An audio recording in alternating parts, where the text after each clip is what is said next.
Hare Krishna. So very warm welcome to all of you. आप सबका बहुत स्वागत आज के सत्र में। और आज बहुत ही अद्भुत दिन है, बहुत ही स्पेशल दिन है। हमने सोचा आप सबके लिए एक स्पेशल सत्र होना चाहिए। और मोस्टली सभी लोग हिंदी स्पीकिंग अधिक हैं, तो हम लोग आज का सत्र हिंदी में करेंगे। और उसके बाद आप सबके लिए एक बहुत ही स्पेशल वीडियो रहेगा जो आप लोग को बहुत आनंद आएगा उसको देखने में। सो आज गोवर्धन पूजा है, जैसा हम सब जानते हैं। और पूरे विश्व में जितने भी कृष्ण भक्त हैं, जितने भी वैष्णव हैं, सभी लोग बहुत ही अ, बहुत ही विस्तृत रूप में और बहुत ही धूमधाम से गोवर्धन पूजा को सेलिब्रेट करते हैं। और बहुत ही डिवोशन, बहुत ही भक्ति के साथ इसको मनाया जाता है। तो क्यों ऐसा होता है, क्यों हम लोग गोवर्धन पूजा सेलिब्रेट करते, और क्यों हम सबको आज के दिन गिरिराज गोवर्धन का आश्रय लेना चाहिए, उसके बारे में हम लोग जानेंगे। तो प्रार्थना के साथ अपने सत्र को प्रारंभ करेंगे। नमो भगवते वासुदेवाय। ओम नमो भगवते वासुदेवाय। ओम नमो भगवते वासुदेवाय।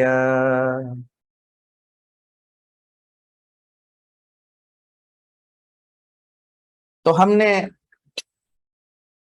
कई बार इसके बारे में चर्चा किया है कि भगवान, और भगवान भी भगवत गीता में बताते हैं चौथे अध्याय में, यदा यदा हि धर्मस्य ग्लानिर्भवति भारत अभ्युत्थानम धर्मस्य तदात्मानं सृजाम्यहम् परित्राणाय साधूनां विनाशाय च दुष्कृतां धर्म संस्थापनार्थाय संभवामि युगे युगे।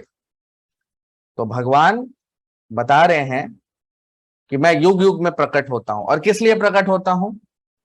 यदा यदा ही धर्मस्य ग्लानिर, जब जब धर्म की हानि होती है, अधर्म की वृद्धि होती है, तब तब मैं प्रकट होता हूं। एक बार क्या हुआ, एक राजा और एक मंत्री के बीच में बहस हो गई।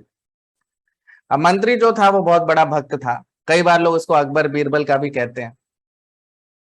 तो बीरबल भक्त था भगवान का। और अकबर ने कहा कि बीरबल, ये तुम लोग क्या कहते हो, भगवान अपना इतना अच्छा धाम छोड़कर क्यों आएंगे पृथ्वी पर?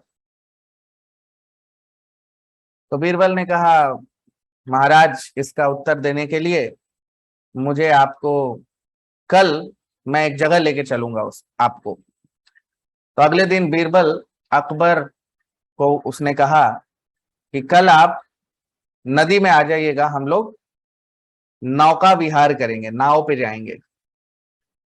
तो अगले दिन अकबर को पता था कि बीरबल तो बहुत बुद्धिमान है, तो अगले दिन वो पहुंच गए। और अकबर, बीरबल ने कहा था कि अपने पुत्र को लेके आना आप। तो अकबर अपने पुत्र को लेके, अपने बेटे को लेके पहुंच गए। तो बीरबल ने बोला, एक नाव में आप बैठिए, एक नाव में मैं और आपके पुत्र बैठ। तो अकबर ने कहा ठीक है। अब बीरबल ने क्या किया था कि अकबर के पुत्र का एक डुप्लीकेट जैसा आदमी बनाया हुआ था।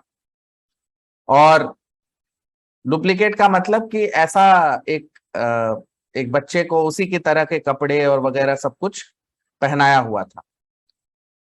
तो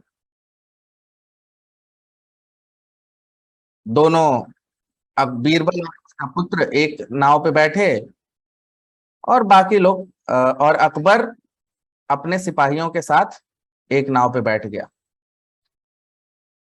अब इसके बाद वो लोग नौका विहार के लिए पड़े।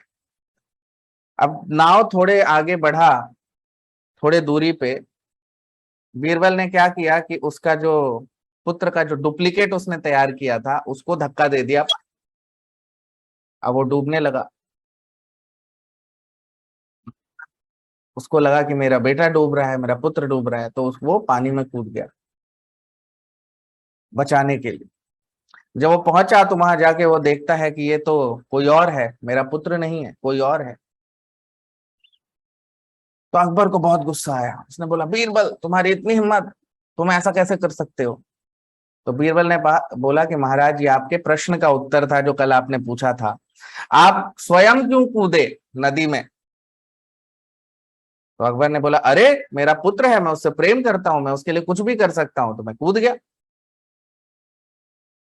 तो अकबर ने जैसे ही ये बोला, उसके समझ में आ गया कि उसके प्रश्न का उत्तर उसे मिल गया। एक पिता का अपने पुत्र के प्रति जो प्रेम है वो स्वाभाविक होता है, और पिता हमेशा अपने पुत्र के लिए कुछ भी करने को तैयार होता है। और इसलिए भगवान, क्योंकि धर्म की स्थापना हम और आप नहीं कर सकते, धर्मम तो साक्षात भगवत प्रणीतम, धर्म वो भगवान के मुख से निकला है। तो धर्म की स्थापना भगवान ही कर सकते हैं, और इसीलिए भगवान को बार बार अवतार लेना पड़ता है। और जब भगवान अवतार लेते हैं तो कभी भी भगवान अकेले नहीं होते। आप कहीं भी जाइए, किसी भी मंदिर में जाइए, या किसी भी लीला में आप देखिए, चाहे भगवान राम की लीला हो, या नरसिंहदेव भगवान की लीला हो, या वामन देव की लीला हो, या फिर हमारे परम पुरुषोत्तम भगवान कृष्ण की लीला हो, सभी लीलाओं में एक चीज आप कॉमन देखेंगे, एक चीज बिल्कुल एक देखेंगे कि सभी लीलाओं में भगवान कहीं भी अकेले नहीं मिलेंगे। आप ऐसा कभी नहीं होगा कि भगवान अकेले बैठे हुए हैं और उनके साथ कोई नहीं है, वो जंगल में चले गए तपस्या करने, ऐसा कहीं नहीं होता। तपस्या करके कोई भगवान नहीं बन सकता। भगवान भगवान होते हैं। कभी ऐसा नहीं होता है कि भगवान गए तपस्या करने जंगल में और भगवान बन के कोई आ गया, ऐसा नहीं होता। भगवान भगवान होते हैं, वो कभी तपस्या करके कोई भगवान नहीं बन सकता। तो भगवान कभी अकेले नहीं मिलेंगे। अब यहाँ देखिए, जो आपके स्क्रीन पे जो पिक्चर है, इसमें भी आप देख लीजिए, भगवान अकेले नहीं है, साथ में सारे ब्रजवासी बैठे हुए हैं। तो भगवान हमेशा अपने पार्षदों के साथ, अपने एसोसिएट्स के साथ रहते हैं। कुछ कुछ एसोसिएट्स, कुछ पार्षद तो वो हैं जो भगवान के शुद्ध भक्त बन जाते हैं, और उन्हें एक सुनहरा मौका मिलता है भगवान के साथ उनकी लीला में भाग लेने का। और कुछ उनके जो पार्षद होते हैं वो होते हैं जो भगवान के धाम से भगवान की लीला में सहयोग करने के लिए प्रकट होते हैं। उन्हीं में से एक पार्षद हैं हमारे गिरिराज गोवर्धन। गोवर्धन का क्या मतलब होता है? गोवर्धन जो शब्द है, अगर उसका हम मतलब, उसका हम मीनिंग देखें, तो ये दो शब्दों से बना है, गो और वर्धन। गोवर्धन, तो गो का मतलब होता है इंद्रियां। गो का मतलब गाय भी होता है, लेकिन संस्कृत में गो का मतलब इंद्रियों को भी गो कहते हैं। इसीलिए जो शुद्ध भक्त होते हैं वो लोग, कई बार उनको गोस्वामी कहा जाता है या स्वामी कहा जाता है। क्यों? गोस्वामी का मतलब जिन्होंने इंद्रियों को, जो इंद्रियों के स्वामी बन चुके हैं, जो उनको संयमित या वश में कर लेते हैं, उन्हें गोस्वामी कहते हैं। ये एक उपाधि है, आजकल इसको सरनेम बना दिया गया है, लेकिन उपाधि है जो शुद्ध भक्तों को दिया जाता है। उसी तरह स्वामी जी भी लोग कहते हैं। स्वामी का मतलब भी यही होता है, जो इंद्रियों के स्वामी हैं उन्हें स्वामी या गोस्वामी कहते हैं। तो गो का मतलब होता है इंद्रियां। तो गो वर्धन, वर्धन का मतलब होता है बढ़ाना, टू इंक्रीज। तो गोवर्धन का क्या मतलब हुआ? गो यानी हमारी इंद्रियों के रस को, हमारी इंद्रियों के आनंद को जो बढ़ाए, उसे गोवर्धन कहते हैं। तो गर्ग संहिता में ये लीला का वर्णन है। जैसा हम सब जानते हैं कि भगवान कृष्ण, और हमने ब्रह्म संहिता में भी देखा है कि भगवान का अपना धाम है जिसे हम वैकुंठ कहते हैं, और भगवान वहां रहते हैं अपने सारे शुद्ध भक्तों के साथ। जो शुद्ध भक्त नहीं होते, या जो जिनके अंदर ये इच्छा आ जाती है कि मुझे भी भगवान जैसा बनना है, तो उन्हें इस भौतिक जगत में डाल दिया जाता है। लेकिन आध्यात्मिक जगत में, वैकुंठ जगत में भगवान और उनके सारे भक्त उनकी सेवा में लगे रहते हैं। और ब्रह्म संहिता में ब्रह्मा जी बताते हैं कि आनंद चिन्मय रस प्रतिभाविताभिस्ताभिर्य एव निज रूपतया कलाभि गोलोक एव निवसति अखिलात्म भूतो गोविंदमादि पुरुषम तमहम भजामि। तो ब्रह्मा जी बताते हैं कि गोलोक एव निवसति, भगवान का निवास स्थान उसमें ब्रह्मा जी बता रहे हैं। तो कह रहे गोलोक, भगवान का जो जो धाम है उसका नाम है गोलोक धाम, गोलोक में रहते हैं, जिसे हम गोलोक वृंदावन भी कहते हैं।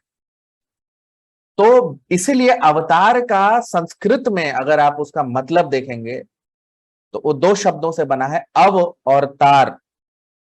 तो अवतरण, अव का मतलब नीचे आना, अवतरण का मतलब नीचे आना। तो इसीलिए अवतार का मतलब होता है नीचे आना। तो भगवान जो अवतार लेते हैं, अवतार इसलिए कहा जाता है क्योंकि भगवान अपने धाम से नीचे आते हैं, और उनके धाम का क्या नाम है? गोलोक धाम या गोलोक वृंदावन धाम। तो भगवान जब अवतरित होते हैं तो उनके सारे पार्षद, सारे तो नहीं लेकिन कुछ पार्षद उनके साथ आते हैं यहाँ पे लीला करने के लिए। और इसमें से जो भगवान के जो सबसे, भगवान की सबसे प्रिय हैं वो है श्रीमती राधा रानी। भगवान की आह्लादिनी शक्ति है श्रीमती राधा रानी। तो भगवान जब भी आते हैं तो किसी न किसी रूप में राधा रानी भी उनके साथ आती हैं लीला करने के लिए। तो जब भगवान को लीला करने पृथ्वी पे आना था तो गर्ग संहिता में इसका वर्णन है। तो भगवान ने राधा रानी से पूछा कि हे प्रिय, हमें अपनी लीला करने के लिए पृथ्वी लोक पे जाना है, भूलोक पे जाना है, और आपको भी हमारे साथ लीला में, लीला का भाग बनना है। तो राधा रानी ने बोला कि जी प्रभु, बिल्कुल, जैसी आपकी इच्छा। लेकिन मेरे 3 पार्षद हैं, अगर वो मेरे साथ आएंगे लीला करने तो मुझे बहुत आनंद आएगा लीला में। तो भगवान ने पूछा कि आप बताएं कौन चाहिए आपको, 3 आपके पार्षद। तो श्रीमती राधा रानी कहती हैं कि मेरे जो 3 पार्षद हैं जो मेरे साथ आए, तो 3 अपने पार्षद का नाम लेती हैं। पहला व्रज, दूसरा गोवर्धन, और तीसरी कालिंदी। ये 3 पार्षद का नाम राधा रानी लेती हैं। तो भगवान ने कहा बिल्कुल, जैसी आपकी इच्छा, ये 3 पार्षद आपके साथ चलेंगे। तो जो है व्रज, उनका अवतार हुआ धाम के रूप में, व्रज धाम जिसे हम कहते हैं, व्रज भूमि, वृंदावन धाम। कालिंदी जो भगवान की पार्षद हैं या राधा रानी की जो पार्षद हैं, उनका अवतार हुआ पृथ्वी पे यमुना नदी के रूप में। और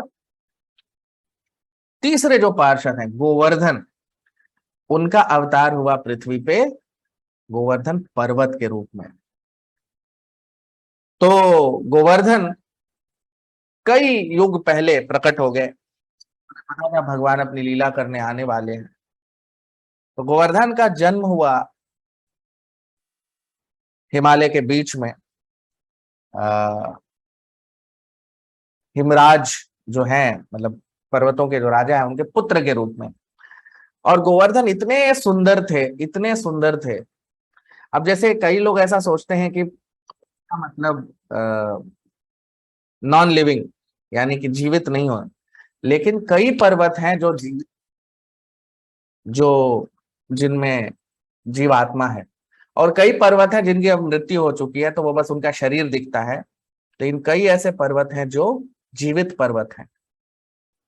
तो हिमालय जो है उसमें कई ऐसे पर्वत हैं जो जीवित हैं।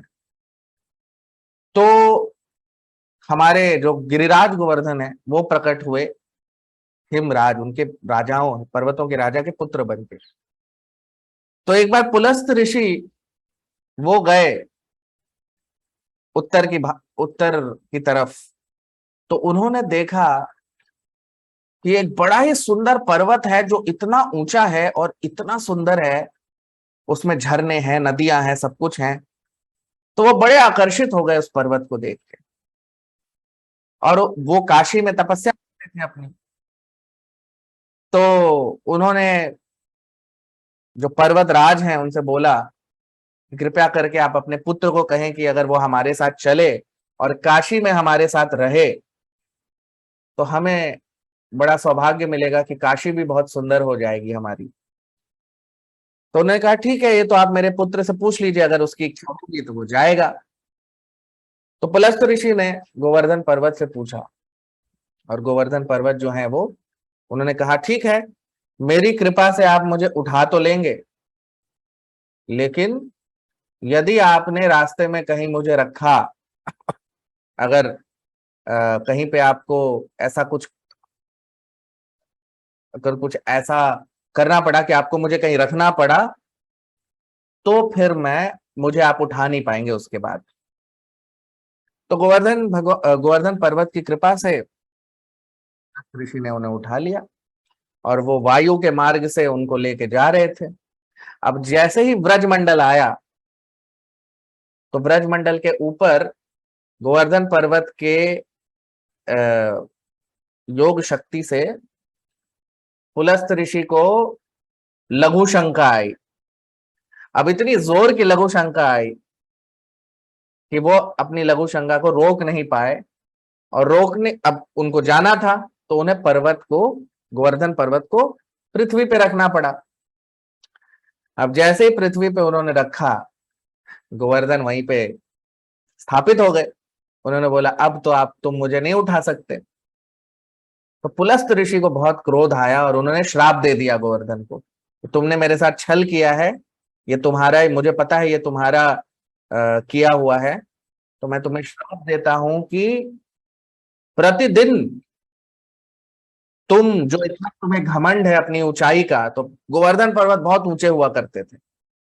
उनकी ऊंचाई बताते हैं कि 16 मील उनकी ऊंचाई थी, और 40 मील उनकी चौड़ाई थी, और 64 मील उनकी लंबाई थी। तो उन्होंने बोला कि तुम्हें बहुत ही घमंड है तुम्हें अपने इस ऊंचाई का और इतनी सुंदरता का, तो मैं तुम्हें श्राप देता हूं कि प्रतिदिन एक तिल के बराबर तुम पृथ्वी के नीचे जाओगे। तो गोवर्धन बड़े प्रसन्न हो गए, बोले अरे वाह, ये तो बहुत अच्छा श्राप दिया है आपने, कि जब तक मेरे भगवान लीला करने आएंगे, तब तक मेरी जो ऊंचाई है वो इतनी कम हो चुकी होगी कि भगवान बड़े आसानी से अपनी लीला मेरे ऊपर कर पाएंगे। तो इस तरह से गोवर्धन ब्रजमंडल में स्थापित हो गए, और कई युगों तक उन्होंने प्रतीक्षा की कि कब मेरे प्रभु, कब मेरे भगवान कृष्ण आएंगे। वो प्रतीक्षा कर रहे थे कई युगों तक कि भगवान आएंगे और मुझ पे अपनी लीला करेंगे। तो ये शुद्ध भक्त की पहचान होती है कि वो बस इसी इसी इच्छा उसकी होती है कि किसी भी तरह मैं भगवान की सेवा कर पाऊं। तो गोवर्धन प्रतीक्षा करते रहे कई युगों तक, और जमीन के नीचे प्रतिदिन जाते रहे। एक भक्त सारा दुख सहता है भगवान को आनंद देने के लिए, जो हम गोवर्धन जी से सीखते हैं। तो जब भगवान प्रकट हुए, तो जैसा हम सब जानते हैं कि भगवान ने बहुत सारी दिव्य लीलाएं की, और भगवान का जन्म मथुरा में हुआ, भगवान गोकुल गए, और गोकुल से फिर भगवान नंदगांव चले गए। तो भगवान अपनी सारी लीलाओं को करने के लिए गायों बछड़ों, क्योंकि भगवान के पास 9 लाख गाय थी, तो गाय चराने के लिए और अलग अलग लीलाओं के लिए गिरिराज गोवर्धन के पास जाते थे, और गिरिराज गोवर्धन के ऊपर उनके चरण कमल जब पड़ते थे तो गिरिराज गोवर्धन बहुत प्रसन्न हो जाते थे। तो ऐसे भगवान की लीला चलती रही। तो एक दिन भगवान ने देखा सारे जो ब्रजवासी थे वो लोग इंद्र के लिए यज्ञ कर रहे थे। अब इंद्र कौन है? तो इंद्र जो है वो स्वर्ग के देवता हैं, स्वर्ग लोक। हमारे जो ब्रह्मांड में अलग अलग लोक हैं, अलग अलग प्लैनेटरी सिस्टम है। हमारा जो लोक है उसे भूलोक कहते हैं। और हर लोक में कई ग्रह होते हैं, लाखों करोड़ों ग्रह होते हैं, हजारों लाखों ग्रह होते हैं हर लोक में। ये भूलोक में पृथ्वी लोक एक ग्रह है, ऐसे कई सारे ग्रह हैं। इसके ऊपर भुवह लोक आता है और इसके ऊपर स्वर्ग लोक आता है। तो स्वर्ग लोक में उसके जो राजा हैं वो हैं इंद्र। अब स्वर्ग लोक जो है उसका एक दिन, जो समय की जो अवस्था है हमारे ब्रह्मांड में, समय जैसे जैसे हम ऊपर उठते हैं ब्रह्मांड में वैसे वैसे समय का जो वैल्यू है वो बढ़ता चला जाता है। और जैसे जैसे हम नीचे जाते हैं समय की वैल्यू कम होती चली जाती है। ऊपर के लोकों में एक दिन नीचे के लोगों के कई सालों के बराबर होता है। तो स्वर्ग लोक का एक दिन पृथ्वी पे 6 महीने के बराबर होता है और स्वर्ग लोक की एक रात भी पृथ्वी पे 6 महीने के बराबर होती है। यानी कि स्वर्ग लोक का एक पूरा दिन 24 घंटा का मतलब पृथ्वी पे 360 दिन के बराबर होता है, 360 डेज। और इस तरह से जो स्वर्ग लोक में इंद्रदेव रहते हैं उनकी आयु होती है 10,000 साल। स्वर्ग लोक में जितने भी लोग रहते हैं सबकी आयु 10,000 साल होती है। तो कितनी हो गई पृथ्वी के हिसाब से उनकी आयु? 3,60,000 साल। ठीक है, सॉरी 36 लाख साल ये इंद्रदेव की या स्वर्ग पे जो भी लोग रहते हैं उनकी आयु होती है। तो स्वर्ग लोक पे इंद्रदेव वो राजा, स्वर्ग के राजा कहलाते हैं या स्वर्ग के अधिपति भी आप कह सकते हैं, क्योंकि हर ग्रह का एक कंट्रोलर होता है। हमारे पृथ्वी लोक की कंट्रोलर कौन है? भूदेवी। उसी तरह स्वर्ग लोक के कंट्रोलर कौन है? इंद्रदेव। तो ऐसे हर ग्रह के, हर लोक के अलग अलग कंट्रोलर्स हैं और इंद्रदेव स्वर्ग के हैं। तो 36 लाख के साल की उनकी आयु होती है और 36 लाख साल के बाद कोई और इंद्र बनेगा। अगले इंद्र कौन बनेंगे? तो हमारे बलि महाराज जो हैं वो अगले इंद्र बनने वाले हैं। तो 36 लाख साल जब उनकी आयु खत्म हो जाएगी तो कोई दूसरा इंद्र बनेगा। अगर कोई बहुत पुण्यवान व्यक्ति है तो इंद्र बना दिया जाता है। तो ऐसे अलग अलग इंद्र हर 36 लाख साल पे उनका जो अलग अलग मनुष्यों को या अलग अलग जीवों को इंद्र बनाया जाता है ब्रह्मांड में। तो इंद्रदेव का यज्ञ के लिए यज्ञ कर रहे थे सारे ब्रजवासी, नंद बाबा, यशोदा मैया, भगवान के जितने भी सखा थे सारे लोग। तो भगवान ने नंद बाबा से पूछा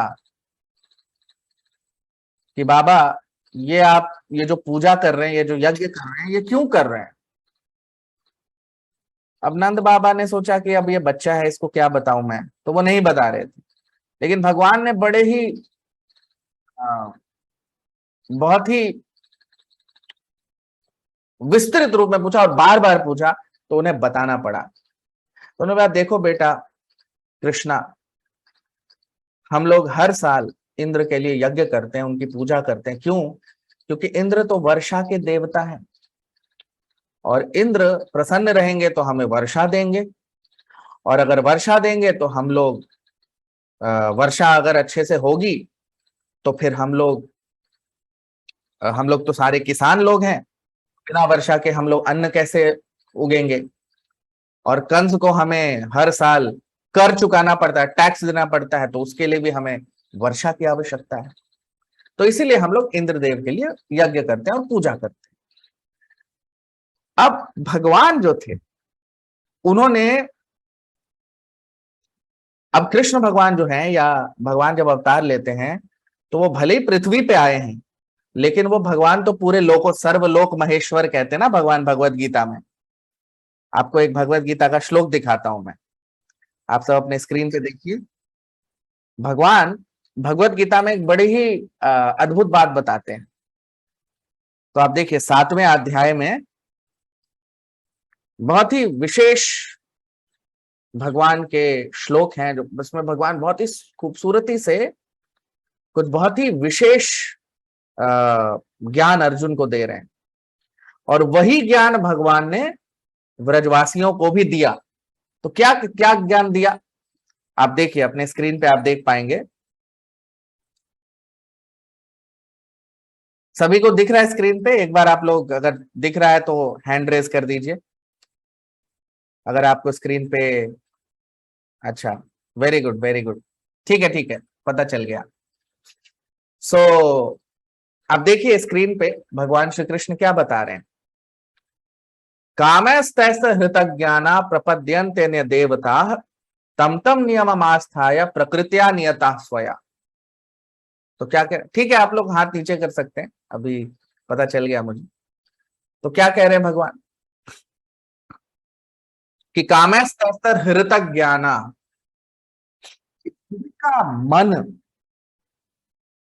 अज्ञाना, अज्ञाना मतलब अज्ञान के कारण जिनका मन काम यानी इंद्रिय तृप्ति की इच्छाओं से, इंद्रिय तृप्ति की वासनाओं से भर गया है, उनके मन का हृत, हृत मतलब उनका जो हृदय है काम वासना और इंद्रिय तृप्ति से भरा हुआ है। प्रपद्यन्ते अन्य देवता, वो लोग दूसरे देवताओं को प्रपद्यन्ते समर्पित होते हैं, उनकी भक्ति करते हैं, उनकी पूजा करते हैं। तम तम नियममास्थाय प्रकृत्या निहता स्वया, वो अपनी प्रकृति के अनुसार अलग अलग नियम का पालन करके और अपनी आस्था के अनुसार उनकी पूजा करते हैं। किनकी? अन्य देवी देवताओं। ठीक है, ये भगवान ये बताया उन्होंने सबको। उसके बाद फिर भगवान बताते हैं, अब देखिए 7वें अध्याय के 21वें श्लोक में क्या बता रहे हैं। यो यो याम याम तनुम भक्तः श्रद्धयार्चितुम इच्छति तस्य तस्याचलाम श्रद्धाम तमेव विदधाम्यहम, तामेव विदधाम्यहम। तो क्या कह रहे हैं कि यो यो याम याम तनुम भक्तः, जो जो जिस जिस रूप में जिस जिस देवता की भक्ति करता है या पूजा करता है, श्रद्धयार्चितुम इच्छति, और उनकी पूजा, उनकी श्रद्धा या उनके उनके प्रति आस्था की इच्छा उसकी होती है, तो क्या होता है? तस्य तस्य अचलाम श्रद्धाम तामेव विदधामि अहम, कि उसकी इच्छा है कि मैं उस देवी देवता की पूजा करूं, उनके लिए आस्था अपनी बढ़ाऊं, तो मैं उसकी आस्था उस देवी देवता में बढ़ा देता हूं। आप देखिए क्या कह रहे हैं भगवान।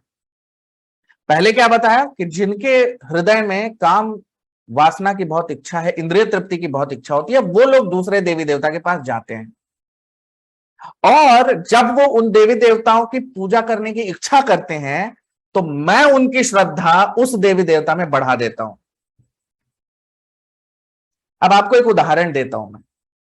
जैसे मान लीजिए आपके घर पे पानी नहीं आ रहा, नल खराब हो गया, और मान लीजिए एक जस्ट मान के किसी की अगर कोई बहुत ही आप कह सकते हैं कि भौतिक दृष्टिकोण से अगर पहुंचा हुआ व्यक्ति है और वो प्रधानमंत्री का उसके पास मोबाइल नंबर है, ठीक है, और उसके घर पे अगर नल नहीं आ रहा तो वो प्रधानमंत्री को फोन करेगा क्या? और मान लीजिए उसने प्रधानमंत्री को फोन कर दिया कि मोदी जी घर पे नल पानी नहीं आ रहा, तो मोदी जी क्या बोलेंगे? अरे इसके लिए मेरे को क्यों फोन किया है? जल विभाग का मैं तुम्हें नंबर देता हूं, तुम उसके पास जाओ, वो आके तुम्हारे नल को ठीक करेगा, क्योंकि मैंने उसको इसके लिए रखा हुआ है ना। तो जल विभाग का नंबर देंगे वो आपको, ये उनका काम नहीं है ना प्रधानमंत्री का कि आपके घर पे आके नल ठीक करे। उसी तरह से भगवान ने सारे देवी देवताओं को अलग अलग काम दे रखा है, पवन देव को वायु का डिपार्टमेंट दे रखा है, इंद्र को वर्षा का डिपार्टमेंट दे रखा है, सबको, सारे देवी देवता को अलग अलग डिपार्टमेंट दे रखा है। तो भगवान, जब कोई भगवान के पास कौन आएगा, वो भी भगवान बताते हैं भगवत गीता में कि मेरे पास कौन आएगा। भगवान कहते हैं दृढ़ व्रता, दृढ़ व्रता, कि जो शुद्ध भक्ति जिसकी इच्छा है वही मेरे पास आएगा। जिसको शुद्ध भक्ति की कामना है वो मेरे पास आएगा। ये शाम त्वंत गतम पापम जनानाम पुण्य कर्मणाम ते द्वंद्व मोह निर्मुक्ता भजन्ते माम दृढ़व्रता। कि जो शुद्ध भक्ति चाहता है, जिसकी कोई भौतिक इच्छा नहीं है, वो मेरे पास आएगा। और यहां पे क्या कह रहे हैं इस अध्याय में, कि जो शुद्ध भक्त नहीं है, जिसके अंदर काम वासना और बहुत सारी इच्छाएं हैं। आप देखिए, आपको वो श्लोक भी दिखाता हूं मैं। आप देखिए, भगवान के पास कौन आएगा, कृष्ण भगवान के पास या भगवान विष्णु नारायण के पास। ये भगवान बता रहे हैं 28वें श्लोक में 7वें अध्याय में, ये शाम त्वंत गतम पापम जनानाम पुण्य कर्मणाम ते द्वंद्व मोह निर्मुक्ता भजन्ते माम दृढ़ व्रता। क्या कह रहे हैं कि जिसके सारे पाप नष्ट हो चुके हैं और जनानाम पुण्य कर्मणाम, जो बहुत पुण्यमान व्यक्ति है, द्वंद्व मोह से जो मुक्त हो चुका है, वही मेरा भजन करेगा दृढ़ता के साथ। ठीक है, तो भगवान के पास वो आएगा जो शुद्ध भक्ति करना चाहता है। लेकिन भगवान इस अध्याय में क्या बता रहे हैं कि जो शुद्ध भक्ति नहीं करना चाहता है, वो देवी देवताओं की पूजा करने की इच्छा करता है। और जब वो इच्छा करता है तो उस इच्छा को मैं बढ़ाता हूं। क्यों? क्योंकि मेरे पास आके क्या करेगा, वो मेरा काम नहीं है भौतिक इच्छाएं पूरी करना, उसके लिए मैंने देवी देवताओं को रखा हुआ है, तो मैं उसको देवी देवताओं के पास उसकी श्रद्धा बढ़ा देता हूं। ठीक है, अब आप देखिए सबसे महत्वपूर्ण श्लोक जो भगवान ने बताया सबको। क्या बताते हैं, सतया श्रद्धया युक्तस्तस्य आराधनमी हते लभते च ततः कामान मयैव विहितान हितान। क्या बता रहे हैं कि जो श्रद्धा, अभी तक क्या देखा हमने दो, इससे पहले वाले दो श्लोक में, कि जिसके अंदर भौतिक इच्छाएं होती हैं, इंद्रिय तृप्ति की इच्छा होती है, वो देवी देवताओं के पास जाते हैं, अन्य देवी देवताओं के पास। और जब वो देवी देवता की पूजा करने की इच्छा करता है, तो भगवान हृदय में परमात्मा के रूप में कौन है, भगवान है, तो भगवान उसकी श्रद्धा उस देवी देवता में बढ़ा देते हैं। ठीक है, अब वो श्रद्धा किसने बढ़ाई है, भगवान ने। तो वही कह रहे हैं भगवान, सतया श्रद्धया, जो श्रद्धा मैंने बढ़ाई, उसके उस श्रद्धा से युक्त, उस श्रद्धा से युक्त होके तस्य आराधनम, वो उस देवी देवता की आराधना करता है। ठीक है, श्रद्धा बढ़ाई किसने, भगवान ने, और उस श्रद्धा से हम देवी देवता की पूजा करते हैं। ठीक है, लभते च ततः कामान, लेकिन उसकी जो इच्छाएं पूरी हो रही हैं, जब हम देवी देवता की पूजा करते हैं तो हमको ऐसा लगता है कि इन्होंने हमारी इच्छा पूरी कर दी। ठीक है, तो कह रहे लभते च ततः कामान, तो वो जो कामनाएं पूरी हो रही हैं, वो जो इच्छाएं पूरी हो रही हैं, उस देवी देवता के की आराधना के कारण उसे ऐसा लग रहा है मयैव विहितान हितान, वो मैं दे रहा हूं, वो देवी देवता नहीं दे रहे, देने वाला तो मैं हूं, लेकिन उसे ऐसा लग रहा है कि देवी देवता दे रहे हैं। आप देखिए, आपको एक उदाहरण देता हूं। जैसे मान लीजिए कि आपकी सैलरी है किसी कंपनी में 10,000 रुपए। ठीक है, अब हर महीने आपको 10,000 रुपए मिलेगा उस कंपनी में। आप किसके पास जाओगे, चाहे चेक लेना हो या कैश लेना हो, आप किसके पास जाओगे? कंपनी के कैशियर के पास। ठीक है, अब कैशियर के पास आप जाओगे और आप बोलोगे कि मेरा वेतन, मेरी जो सैलरी है वो दे दो मुझे। तो कैशियर क्या करेगा? 10,000 रुपए का या तो कैश आपको दे देगा या चेक दे देगा। क्या जो कैशियर है वो आपको 10,001 रुपया दे सकता है? नहीं। या क्या 9,999 दे सकता है? नहीं। क्यों? क्योंकि उसको कंपनी के मालिक ने बोल रखा है कि ये आएंगे और इनको 10,000 रुपया दे देना, तो वो 1 रुपया ज्यादा और 1 रुपया कम नहीं दे सकता। जितना मालिक ने कहा है उतना ही देगा। ठीक है, तो कैशियर ने पैसा दिया और हम कैशियर की पूजा करने लगे, अरे आप कितने महान हैं, ये है वो है। उससे कोई फायदा होगा क्या? कुछ भी उसका लाभ होगा अगर आप कैशियर को बहुत उसकी बड़ाई करो, बड़ा बड़ा वो करो, कि वो क्या कर सकता है? उसके हाथ में कुछ है ही नहीं। लेकिन अगर कंपनी के मालिक को आप जाके खुश करेंगे, उसको जाके थोड़ा उसकी बड़ाई करेंगे, तो वो 10,000 की जगह आपको 1 लाख भी दे सकता है, 1 करोड़ भी दे सकता है कि नहीं? तो भगवान ने वही कहा सारे ब्रजवासियों को। जब वो लोग इंद्र के लिए यज्ञ कर रहे थे तो भगवान ने कहा कि तुम लोग इंद्र के लिए क्यों यज्ञ कर रहे हो? और भगवान को पता लग गया था कि इंद्र को घमंड हो गया है अपने पोजीशन का। हो जाता है ना, जब हम बहुत धन दौलत आ जाती है, जब बहुत ही हम बड़े ओहदे पे पहुंच जाते तो हमें घमंड आ जाता है। और घमंड जो है वो भगवान को नफरत है घमंड से। भगवान भगवत गीता में एक जगह पे विमूढ़ा शब्द का प्रयोग करते हैं। आप देखिए, तो एक श्लोक दिखाता हूं मैं भगवत गीता का। उसमें भगवान विमूढ़ा शब्द का प्रयोग करते हैं। विमूढ़ा का मतलब विशिष्ट रूपेण मूढ़ा, जो बहुत ही मूर्ख व्यक्ति है, उस शब्द का प्रयोग भगवान एक श्लोक में कर रहे हैं। आप देखिए अपने स्क्रीन पे,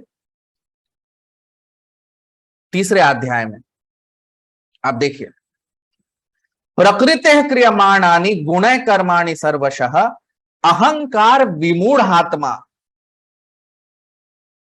भगवान कह रहे हैं कि जिसको अहंकार हो गया है वो महामूर्ख है।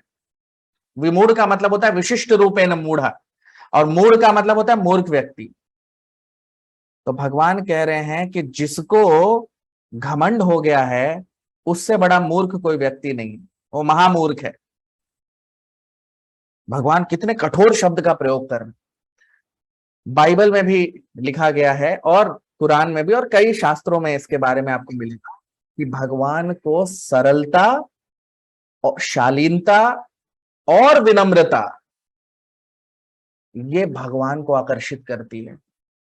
ह्यूमिलिटी यानी अपने आप को बहुत निम्न समझना, अपने आप को बहुत ही साधारण समझना, अपने आप को कुछ नहीं समझना।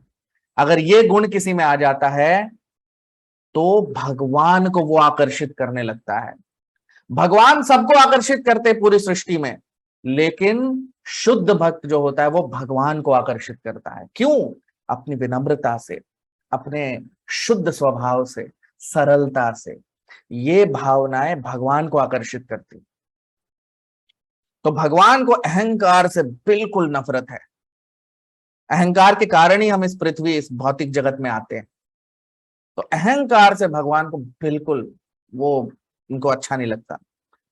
और भगवान को ये पता चल गया था, भगवान को ये क्योंकि भगवान तो सिर्फ पृथ्वी के भगवान थोड़ी हैं, पूरी सृष्टि के भगवान है। तो उन्हें ये पता चल गया था कि इंद्र को घमंड हो गया है अपने पद का, अपने पोजीशन का। तो भगवान ने ऐसे शब्द बोले कि इंद्र को थोड़ा, उन्हें थोड़ा, उनका जो हृदय है थोड़ा दुखी हो। तो भगवान ने बोला कि तुम लोग इंद्र की पूजा क्यों कर रहे हो? तुम लोगों को गोवर्धन की पूजा करनी चाहिए।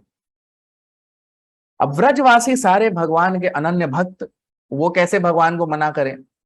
तो सबने गोवर्धन की पूजा शुरू कर दी।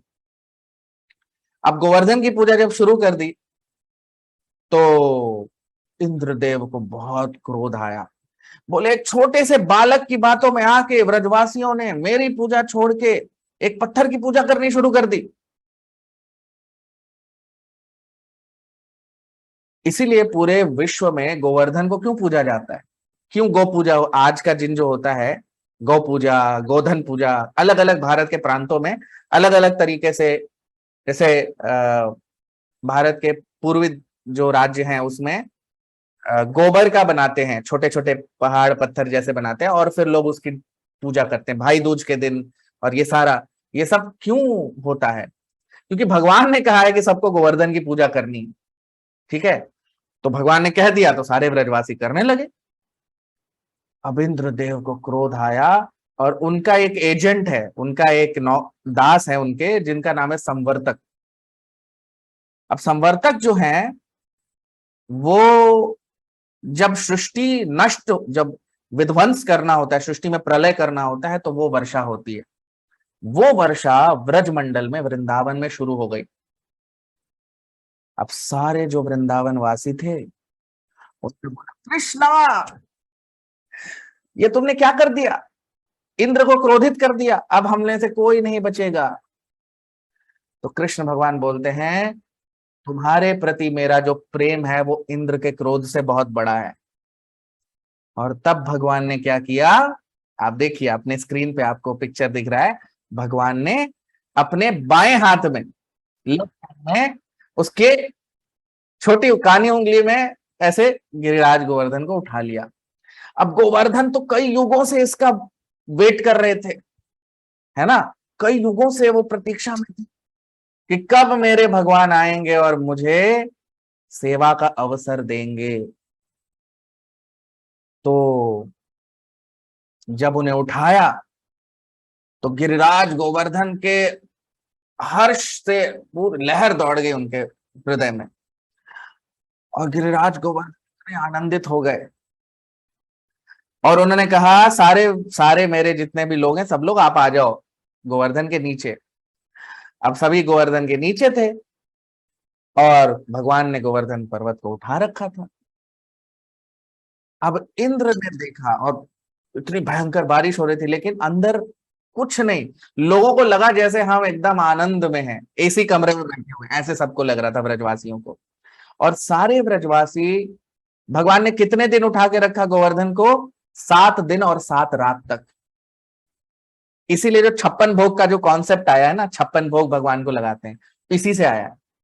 क्योंकि 7 दिन 7 रात तक भगवान को, न तो भगवान ने कुछ खाया पिया, और सारे ब्रजवासी भी, उनको न तो भूख लगी न प्यास लगी, न उन्हें लघु शंका आई न दीर्घ शंका, कुछ नहीं आया। क्यों नहीं आया? क्योंकि भगवान की योग माया काम कर रही थी। सबको ऐसा लग रहा था हम कितने आनंद में हैं, और भगवान अपनी बांसुरी बजा रहे हैं अपने दाएं हाथ से, और बाएं हाथ से गोवर्धन को उठा रखा है। इसीलिए 56 भोग लगाया जाता है कि भगवान को, सबने सोचा कि कृष्णा को हम तो डेली हमने भूखा होगा, तो उन्होंने गिना 4 दिन, सुबह दिन शाम और रात को 4, और रात को भी भगवान जगे हुए थे तो 4 रात को, तो ऐसे 8 × 7 56 भोग इसलिए भगवान को लगने लगा उसके बाद से, गोवर्धन जब उठाया ना उसके बाद से। तो इस तरह से गिरिराज गोवर्धन को भगवान ने उठा के रखा। अब जो इंद्र थे, इंद्र का एक उनका एक अस्त्र है जिसका नाम है वज्र। और वज्र जो है ये बिजली के समान कड़कता है, इसको वज्र कहते हैं। और मेरा स्वयं का अनुभव है, मैं जैसे, मैंने एक जगह हम गए थे, वहां पे एक पहाड़ हुआ करता था, कुछ दिन बाद हम गए तो पहाड़ गायब। तो हमको लगा कि लोगों ने तोड़ ताड़ के कुछ बना लिया है, लेकिन हमने वहां के लोगों से पूछा तो उन्होंने बोला, नहीं नहीं गुरुजी, एक इंद्र का वज्र, इंद्र का वज्र मतलब वो लोग तो नहीं पता था, उन्होंने बोला एक बिजली कड़की और वो पहाड़ पे गिरी और पहाड़ ध्वस्त हो गया, खत्म हो गया, सपाट हो गया। तो बिजली कड़कने से इतने पूरे के पहाड़ ही नष्ट हो जाते हैं, ऐसी ऐसी बिजली कड़कती है। तो इंद्र का वस्त्र है, अस्त्र है जिसे कहते हैं वज्र। और वज्र जब इंद्र चलाते हैं तो बड़े बड़े पहाड़ ध्वस्त हो जाते हैं, नष्ट खत्म हो जाते हैं। तो इंद्र अपने वज्र से प्रहार कर रहे थे, किस पे? गोवर्धन पे। अब गोवर्धन इतने आनंद में थे, इतने आनंद में थे, इतने आनंद की अनुभूति हो रही थी, क्योंकि भगवान ने उनको अपने उंगली पे उठा के रखा है, भगवान के संपर्क में है। तो गोवर्धन पे जब इंद्र प्रहार कर रहे थे तो गोवर्धन इतने आनंद में थे कि उन्हें पता ही नहीं चल रहा था। उन्हें ऐसा लग रहा था कि वो पीठ पे मेरे खुजली कर रहा है, बहुत आनंद में थे। और 7 दिन 7 रात तक वो सारी प्रताड़नाएं इंद्र की झेलते रहे, क्योंकि भगवान की सेवा में लगे हुए थे। सारे दर्द उठाए, सारी परेशानी, सारी तकलीफें उन्होंने ले ली, क्योंकि भगवान ने की सेवा कर रहा हूं मैं, भगवान के साथ हूं मैं। तो इस तरह से 7 दिन 7 रात के बाद जब इंद्र को पता लगा कि ये तो भगवान, तो इंद्रदेव आए और उन्होंने दंडवत किया भगवान को, और उन्हें बहुत पश्चाताप हुआ, बहुत पश्चाताप हुआ। और उन्होंने नवद्वीप में जाके बहुत सालों तक तपस्या की, ताकि वो ये जो पाप उन्होंने किया है, भगवान को ऑफेंड करके, भगवान को के प्रति जो अपराध किया है, उससे वो मुक्त हो सके। तो इंद्रदेव बहुत ही दुखी थे, बहुत परेशान थे, भगवान को दंडवत करके वो चले गए। तो क्या गोवर्धन जो हैं भगवान के अनन्य भक्त हैं, और आज भी खड़े हैं हम सबको आशीर्वाद देने के लिए। जितने भी शुद्ध भक्त, जितने भी आचार्य हुए हैं, उन सब ने गोवर्धन की परिक्रमा की है, क्योंकि भगवान ने कहा है कि हम सबको गोवर्धन की परिक्रमा करनी है। जब हम गोवर्धन जी की परिक्रमा करते हैं तो हमें भगवान का विशेष आशीर्वाद और विशेष लाभ मिलता है, भगवान की बहुत ब्लेसिंग मिलती है, क्योंकि भगवान के शब्द हैं कि हमें सबको गोवर्धन पूजा करनी और गोवर्धन परिक्रमा करनी। तो जितने भी हमारे आचार्य हुए हैं, कई ऐसे आचार्य थे जब भी वो बीमार पड़ते थे ना, तो वो गोवर्धन की परिक्रमा करने चले जाते, और गोवर्धन की परिक्रमा करके उनकी सारी बीमारी खत्म हो जाती। तो हमारे गिरिराज गोवर्धन जो है भगवान के शुद्ध भक्त हैं, परम शुद्ध भक्त, नित्य पार्षद हैं। और शास्त्रों में बताया गया है कि कलयुग की जो अवधि है वो है 10,000 साल, अभी 5,000 साल बचे हुए हैं।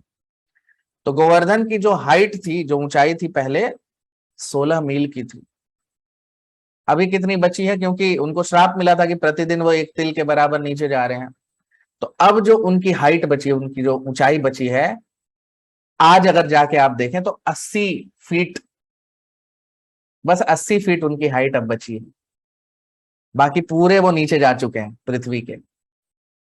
और शास्त्रों में बताया गया है कि 5,000 साल तक ये चलेगा। गिरिराज गोवर्धन हम सबको आशीर्वाद देने के लिए 5,000 साल तक पृथ्वी पे रहेंगे, और तब तक स्वर्णिम युग कलयुग का चलता रहेगा। और जैसे ही 5,000 साल के बाद गिरिराज गोवर्धन पूरी तरह पृथ्वी के अंदर चले जाएंगे, और वहीं से कलयुग, घोर कलयुग का प्रारंभ होगा।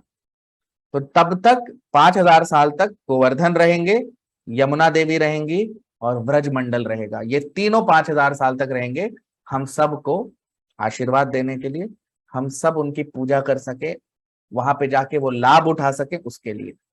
और 5,000 साल के बाद ये तीनों वापस भगवान के धाम चले जाएंगे।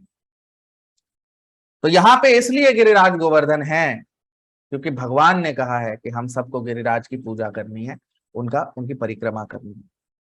तो आज गोवर्धन पूजा है, बहुत ही अद्भुत दिन है।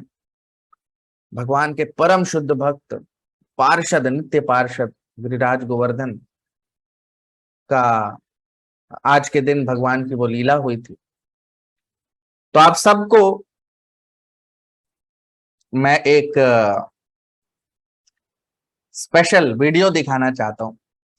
ये वीडियो है, बहुत ही अच्छा वीडियो है, आप सब देखिए, और ये दिन भर चलता रहेगा, आप कभी भी आके इसको देख सकते हैं। जैसे हमने जन्माष्टमी पे चलाया था, तो ये गोवर्धन लीला का वीडियो है, और बहुत ही सुंदर वीडियो है। इसमें हम देख सकते हैं कि किस प्रकार गोवर्धन लीला भगवान की हुई।